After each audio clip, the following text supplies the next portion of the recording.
Chapter 1. The adventure begins. After a long day on the road, you crest a hill and see the light of a town. According to the maps and helpful locals you've consulted, this must be Langston.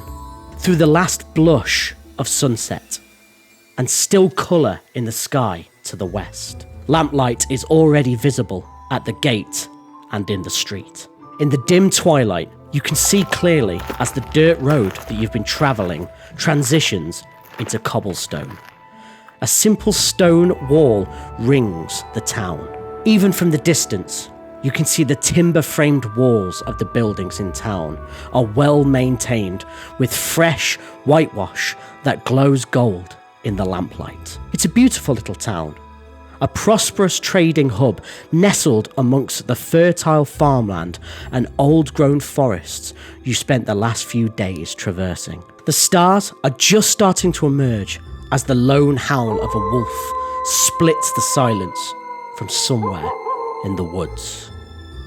A chorus of responding howls takes up the call, some uncomfortably close, and getting closer.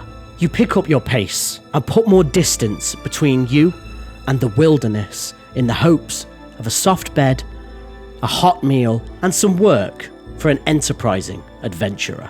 A town as prosperous as Langston looks like a place to do good, earn coin, and achieve glory. Maybe all three at once, so long as you aren't eaten by wolves between here and there. Roll a perception check. 11. If 10 or more, go to 23.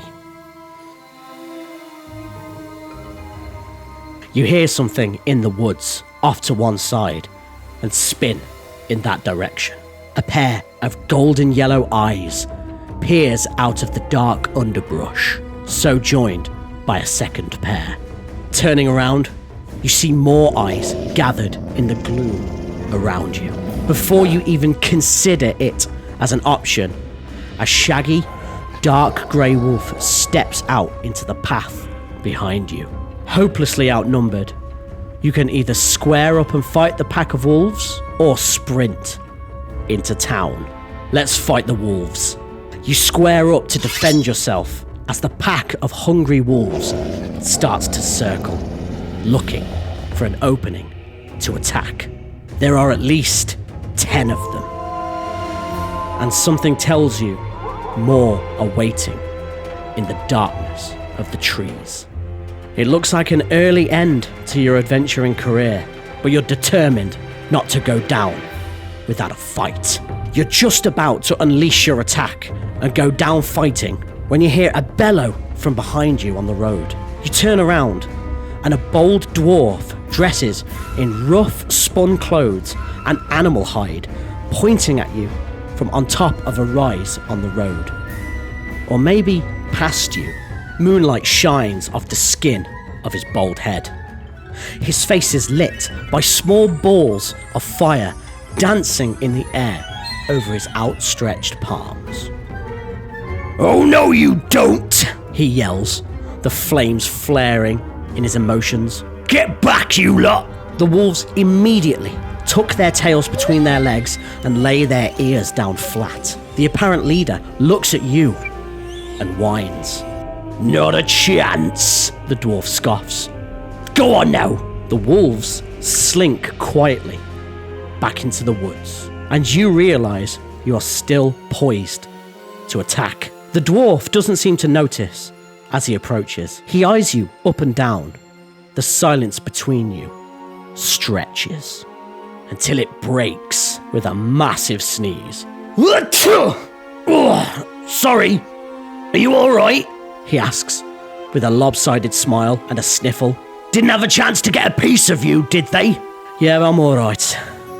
Not even a scratch. They just came up to me and out of the woods. But thanks for helping, though." "Well then, lucky for you, I was here," he says with a wide grin and a slap on the back as hard to throw you off balance. He opens his mouth to speak again, but nothing comes out. until he unleashes a sneeze that makes his beard bristle. Achoo! You wait for him to regain his composure. You must be hungry then. Go straight down the road and you'll reach the town of Langston. Find the Pickled Hen. Tell them Roy Sunderhammer sent you. You stammer out a thank you, despite the adrenaline coursing through your veins. Think nothing of it. I'm on my way there myself. Funeral, you see, doing my druidic duty to the circle of life and all that. He guffaws as if he's just told a joke. But before I do that, I'm going to have a bit of a chat with these naughty pups. They should know better. Before you have a chance to respond, the dwarf loops off towards the woods with a surprisingly graceful gait, given the stocky build. Between the darkness and another night on the road, or a hot meal and a soft mattress, it's hardly even a decision to head towards the lights of Langston.